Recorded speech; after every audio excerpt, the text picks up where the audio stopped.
სალამი, ეს ახალგაზრდული სათათბიროა. ალბათ გაინტერესებს, რა არის ახალგაზრდული სათათბირო. ის აერთიანებს ახალგაზრდებს და ემსახურება ახალგაზრდების პრობლემების მოგვარებას ზუგდიდის მუნიციპალიტეტის მასშტაბით. სათათბიროს ხელმძღვანელობენ თავმჯდომარე და თავმჯდომარის მოადგილე. თავმჯდომარის და მოადგილეს ექვემდებარებიან პიარის ჯგუფი, ფასილიტატორები და კომიტეტის თავმჯდომარეები. ფასილიტატორებს ექვემდებარებიან სკოლის ელჩები, ხოლო კომიტეტის თავმჯდომარეებს მოადგილეები და ისინი ერთიანად ხელმძღვანელობენ კომიტეტის წევრებს. ალბათ ფიქრობ, რა კომიტეტზეა საუბარი. სათათბიროში სულ 5 თემატური კომიტეტია.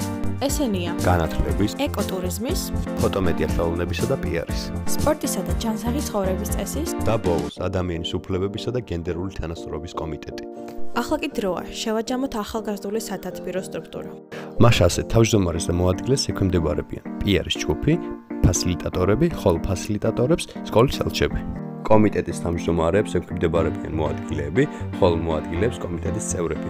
ასე იქნება ერთიანი გუნდი. ახალგაზრდული სათათბირო გელის შენ. შენი ცვლილებებისთვის.